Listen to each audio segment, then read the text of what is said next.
We want more, we want to make more, we want more intimacy in our relationship. But are we doing the things when no one's watching?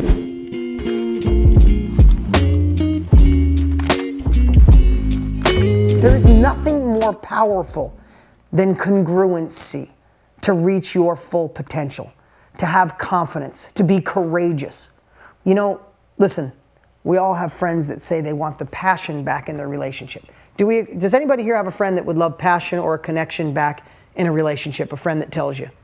Anybody have a friend that tells you they want passion or connection in their relationship, but they're on Facebook looking up old high school boyfriends or girlfriends, DMing people when nobody's knowing? I know a couple people in my life that say they want in front stage, they want the connection, they want the love again, but when no one's watching, they're kind of doing the stuff that derails that. People who say they want to be in the best shape of their life. This is the year. I want to be healthy. My kids deserve me to be healthy. But when no one's watching, they skip the workout, or they go to the gym, but they sit on their phone the whole time. And when they should order something a little healthier, they order something they shouldn't order. But when no one's watching, it's no big deal, right? And then they're telling their friends at lunch, I just don't know why the weight won't come off. I'm in the gym 5 days a week. I'm eating so great. BS. You're not doing the work when no one's watching.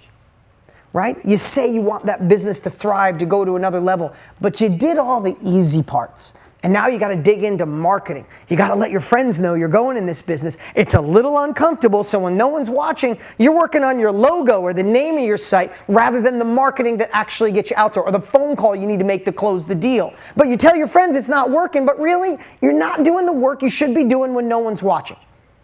You guys feeling me on this one? Congruency is so unbelievable, and that's where values come from. That's where character comes from.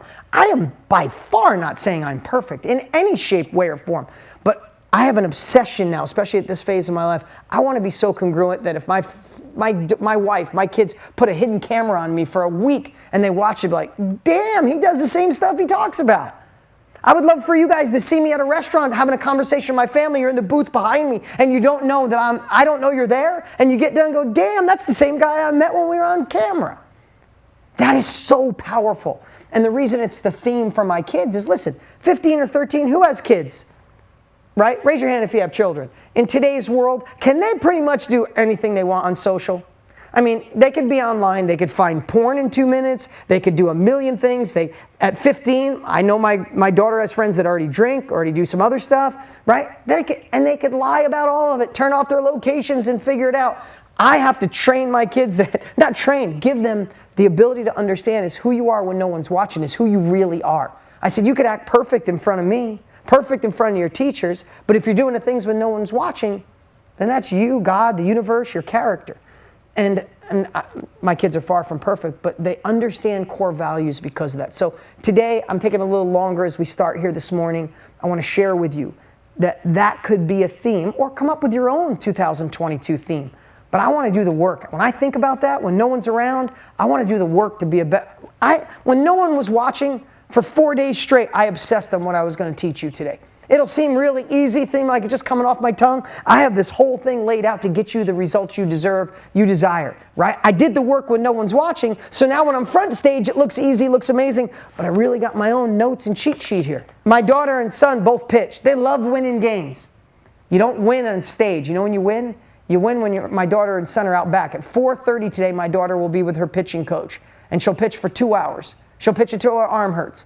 She does that on a regular basis, but when she goes and wins a game, it's because of what she did when no one was watching. So, did you ever hear that joke? It's a gambler who gambles nonstop passes away. He wakes up and all of a sudden he's in a casino. He's dressed to the nines, and every time he walks up to a slot machine, he puts in money.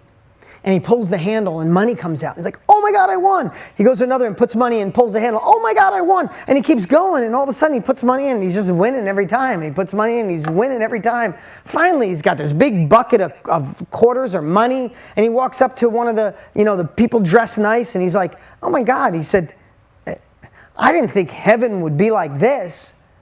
And the guy looked at him and said, who said you're in heaven? You see, we all think we want it easy. We all think we just want we want to open the gates and all the money and the happiness and the joy just pour out. Why, when people hit lotto, do they go broke? Because they had the resources handed to them, but they never found a way to be resourceful. You see, how we get resourceful is actually understanding that problems are the path to our bigger future. So if we handle bigger problems, we get bigger results.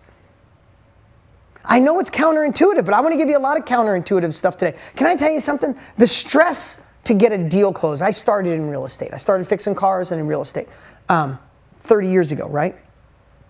30-something years ago. I remember the stress it took to get a deal done to make $2,000. And the worry and try to close the deal and get the buyer, and I didn't have the finances and the money, and I'd borrow money here and put some money on credit cards, all this stress. And I've also sat at a closing table where I did a $15 million deal. But I want to tell you this, I've done the $1,000 deals and the multi-million-dollar deals. It's the same stress. It's the same worry. It's not more of a problem to do a $15 million deal than a $1,500 deal. I know that sounds crazy and we have to work our way up, but here's what I know. I wish someone would have told me sooner. Go out and conquer bigger problems. Solve things other people can't. Be the person that finds solutions.